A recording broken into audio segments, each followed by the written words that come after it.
ಅರಸೀಕೆರೆ ತಾಲೂಕಿನ ಬಾಣವರ ಹೋಬಳಿ ಕುರುವಂಕ ಗ್ರಾಮ ಪಂಚಾಯಿತಿ ವ್ಯಾಪ್ತಿಯ ಕುರುಬರಹಳ್ಳಿ ತಾಂಡ್ಯ ಸಮಸ್ಯೆಗಳ ಸರಮಾಲೆ ಇದು. ಈ ಗ್ರಾಮದ ಮುಖ್ಯ ರಸ್ತೆಯಲ್ಲಿ 2 ಬಾರಿ ಕಾಂಕ್ರೀಟ್ ರಸ್ತೆ ಹಾಕಿದ್ದರೂ ರಸ್ತೆಯ ಎಡ ಮತ್ತು ಬಲಬದಿಯಲ್ಲಿ ಚರಂಡಿ ಮಾಡದ ಕಾರಣ ಕೊಳಚೆ ನೀರು ರಸ್ತೆ ಮಧ್ಯೆ ಹರಿಯುವಂತಾಗಿದೆ. ಆ ರಸ್ತೆಯಲ್ಲಿ ವಾಹನಗಳು ಚಲಿಸಿದ್ರೆ ನೀರು ಮನೆಯ ಒಳಗೆ ಹಾರುತ್ತದೆ. ದಿನನಿತ್ಯ ಇದೇ ರಸ್ತೆಯ ಮಾರ್ಗವಾಗಿ ಶಾಲೆಗೆ ಹೋಗುವ ವಿದ್ಯಾರ್ಥಿಗಳು ಹಲವು ಸಾರಿ ಜಾರು ಬಿದ್ದಿರುವ ಘಟನೆಗಳು ನಡೆದಿವೆ. ರಾತ್ರಿ ಸಮಯದಲ್ಲಿ ನೀರು ನಿಲ್ಲುವ ಕಾರಣ ಸೊಳ್ಳೆಗಳ ಕಾಟದಿಂದ ಹಲವು ರೋಗಗಳಿಗೆ ತುತ್ತಾಗುತ್ತಿದ್ದಾರೆ.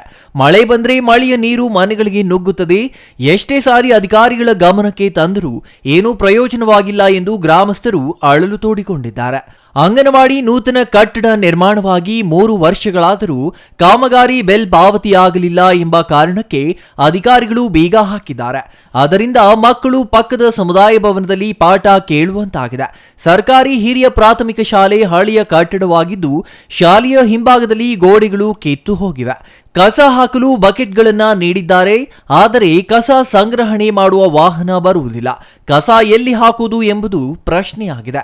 ನಗರದಿಂದ 10 ಕಿಲೋಮೀಟರ್ ದೂರದ ಕುರುಬರಹಳ್ಳಿ ತಾಂಡ್ಯದಕ್ಕೆ ಸ್ಥಳೀಯ ಶಾಸಕರು, ಸಂಬಂಧಪಟ್ಟ ಅಧಿಕಾರಿಗಳು ಎತ್ತ ಕಡೆ ಗಮನ ಹರಿಸಬೇಕಾಗಿದೆ ಎಂದರು.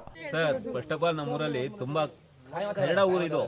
ಯಾರೇ ಒಬ್ರು ಬಂದ್ರು ಯಾರು ಈ ವ್ಯವಸ್ಥೆ ಬಗ್ಗೆ ಮಾತಾಡಲ್ಲ. ಯಾರುವೆ ಸುಮ್ಮನೆ ಬಂದ್ ಜನ ಸೇರಿ ನೋಡ್ತಾರೆ ಅಷ್ಟೇ, ಯಾರು ಮಾತಾಡಲ್ಲ.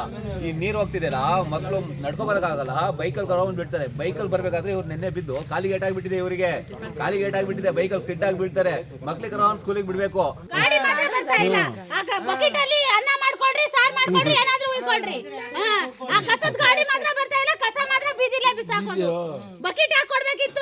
ನೋಡ್ರಿ ಸರ್, ಸೊಳ್ಳೆ ನೋಡ್ರಿ ಸರ್, ಇಲ್ಲಿ ಗೊಚ್ಚೆ ನೋಡ್ರಿ ಸರ್, ಇಲ್ಲಿ ಹೆಂಗ್ ಬದುಕೋದು ಸರ್. ಬರೀ ಮಕ್ಕಳು ಮರಿ ಎಲ್ಲ ಓಡಾಡ್ತಾವೆ, ಎಷ್ಟು ಕಾಯಿಲೆ ಅಂತ ಬೀಳೋ ಸರ್. ನಾವು ಆಸ್ಪತ್ರೆಗೆ ತುಂಬಿ ಸಾಕಾಗಿದೆ. ಸುಮ್ಮನೆ ಸರ್ಕಾರ ಬಂದು ಚಾವಣಿ ರೆಡಿ ಮಾಡ್ಕೊಳ್ಳಿ. ಅಡಿಪಾಯ ಯಾರು ಸರ್ ಮಾಡ್ತಾರೆ? ಇದೆಲ್ಲಾದ್ರೂ ಹೆಚ್ಚು ಕಡಿಮೆ ಆಯ್ತು ಅಂದ್ರೆ ಬನ್ನಿ, ಮುಂದೆ ಬನ್ನಿ, ಇಲ್ಲಿ ಮರೆ ಆಗಿದೆ ಅಲ್ವಾ ನೋಡಿ ಸರ್. ಏನಿದೆ ಸರ್ ಸ್ಥಳದಲ್ಲಿ? ಏನಿದೆ ಸರ್? ಏನೂ ಇಲ್ಲ, ಬರೀ ಮಣ್ಣಿದೆ. ಮತ್ತೆ ಮುಂದೆ ಬನ್ನಿ.